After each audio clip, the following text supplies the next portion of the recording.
शिक्षा हमारे जीवन में एक महत्वपूर्ण भूमिका निभाती है जो हमें दूसरों से अलग करती है। और स्कूल इस आवश्यक यात्रा की शुरुआती बिंदु है। वह पहली जगह है जहां हम सीखना शुरू करते हैं, अपनी शिक्षा की नींव रखते हैं। किसी स्कूल की पहचान बनाने में शिक्षण स्टाफ का बहुत महत्व होता है। वे किसी भी शैक्षिक समुदाय की रीढ़ होते हैं। छात्रों को सीखने और समझने के लिए मार्गदर्शन करते हैं, अच्छी आदतें और मूल्य पैदा करते हैं। और बच्चों के लिए सही स्कूल का चयन करना माता पिता की सबसे महत्वपूर्ण जिम्मेदारी होती है, क्योंकि ये उनके बच्चों के भविष्य को आकार देता है।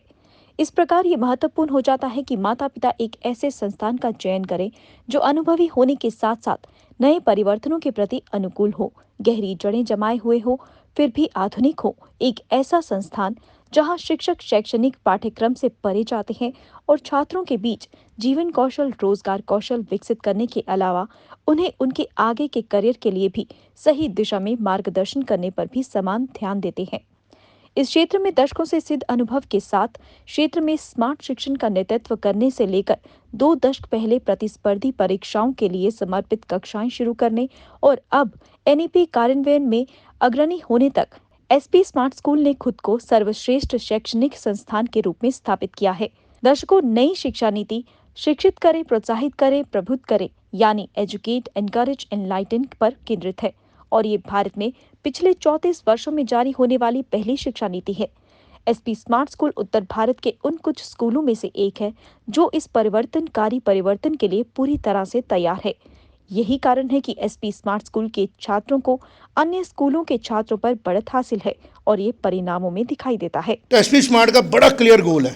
जो चीज़ें हमारे सामने हमारी लाइफ के साथ आई, हमने उसको इम्प्लीमेंट किया। तो पहले हमने ट्यूशनों को बंद किया, फिर आज सब पेरेंट्स को देखना चाहिए कि किस इंस्टीट्यूशन ने पूरे इंडिया में सबसे पहले कहा ट्यूशन्स बंद करो, और इम्प्लीमेंट भी किया हमने।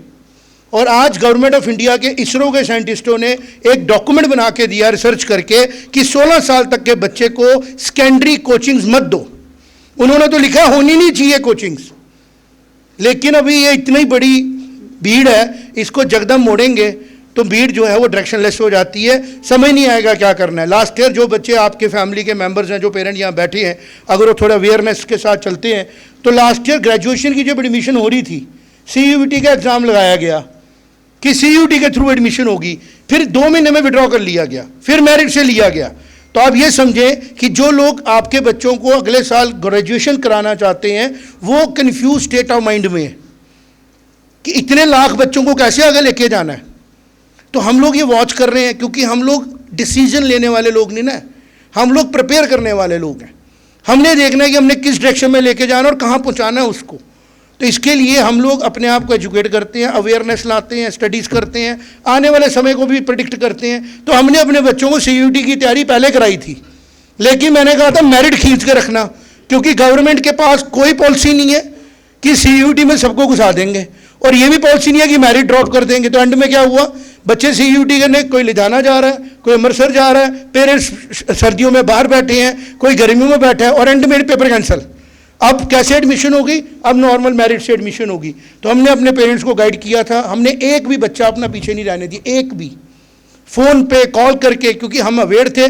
पेरेंट जो है वो अपना इमोशनल है, अवेयर नहीं था, तो हमने पूरी कॉल ली। अपनी इन्हीं नीतियों को आगे बढ़ाते हुए SP smart school Saror branch में करियर गाइडेंस एंड काउंसलिंग के लिए विशेष रूप से 9वीं से 12वीं तक के छात्रों के लिए एडमिशन कम पेरेंट्स ओरिएंटेशन कार्यक्रम आयोजित किया गया।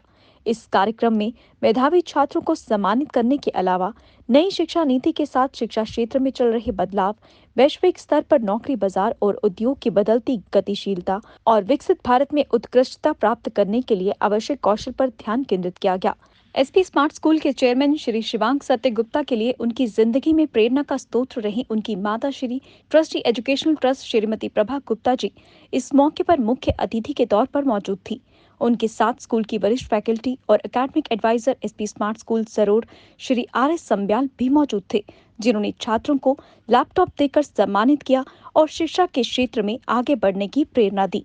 स्कूल में या पेरेंट्स ने दोनों ने मिलके बच्चे को कैसे एजुकेट करना है उसके रिगार्डिंग हम यहाँ कुछ डिस्कस करेंगे। तो सबसे पहली बात तो ये है कि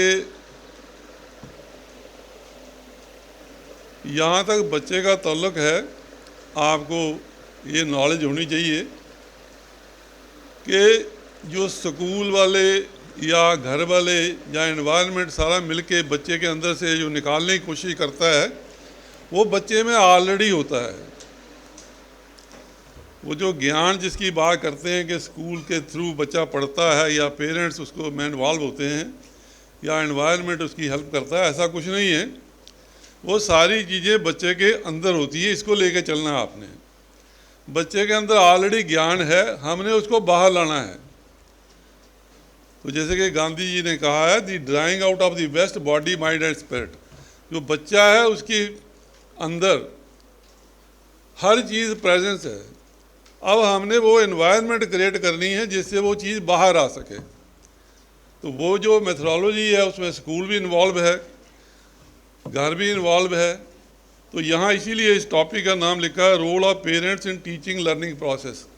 ये हम ये सोच के कि इस एसपी स्कूल में बच्चा दाखिल हो गया है तो अब स्कूल का काम है, तो ये आपका एक मिसकंसेप्शन होगा।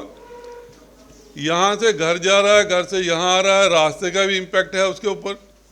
घर में रह रहा तो पेरेंट्स का इम्पैक्ट भी है, स्कूल में आ रहा था स्कूल का भी इम्पैक्ट है। अगर मान लेते हैं एक तरफ से चलते हैं कि अगर स्कूल ने सब कुछ पढ़ा दिया और घर में उसकी रिस्पांस नहीं हुई तो फिर तो कल को आप आगे कहेंगे कि बच्चे को तो आता ही कुछ नहीं है, बच्चा कमज़ोर है। तो इस प्रोसेस को कैसे पकड़ना है उसके रिगार्डिंग हम यहाँ डिस्कस करने लगे हैं। तो उसके लिए कुछ जैसे कुछ लोगों ने ये पढ़ भी लिया होगा आपने, तो एक पार्ट यहाँ डिस्कस किया गया है एप्रिसिएशन के रिगार्डिंग। वैसे दुनिया में सोशल रिलेशन में 26 रूल हैं, जिनमें से यहाँ 2 रूल लिखे हैं और अगर कहें तो तीसरा रूल भी आपको सिखा देंगे। पहला रूल जो है वो काम है जो हमें रोज़ करना है, लेकिन वो नहीं कर रहे हैं, हम कुछ और कर रहे हैं। पहला रूल उसके रिगार्डिंग है। पहला रूल है क्रिटिसिज्म, कंडेमनिंग, कंप्लेनिंग। ये 3 चीज़ें हैं। ये पूरे दिन में हम यही काम करते हैं। चाहे बच्चे अगर 2 दोस्त बैठे हैं तो आपस में बातें तीसरे के बारे में कर रहे हैं। पहले वाला उठ के जाता तो दूसरे वाला आता तो पहले वाले के बारे में हम क्रिटिसिज्म करना शुरू करते थे। पूरे दिन हम एक ही काम करते हैं, क्या? क्रिटिसाइज करने का काम करते हैं, जबकि वो हमें नहीं जा कंडेमन करते हैं, नुक्स निकालते हैं, फलाना ऐसा है, फलाना ऐसा है। तो ये काम आप पूरे दिन करने हैं। तो यही हम बच्चे के साथ करते हैं। बच्चे ने कुछ तोड़ दिया है, कुछ ऐसा हो गया, या वो सुबह उठा नहीं था आज, या कुछ नहीं किया उसने, या घर का काम स्कूल का काम नहीं किया था, तो हम उसको क्रिटिसाइज करते हैं। तो सबसे पहली चीज़ तो ये है कि ये वाला काम हमें नहीं करना है, ये पहला रूल है। फिर आप कहेंगे क्रिटिसाइज नहीं करना तो कैसे करेंगे, फिर कैसे चलेगा, वो बाद का रूल है। पहली चीज़ हम यहाँ से ये सीखते हैं कि लाइफ में हमें क्रिटिसाइज नहीं करना है।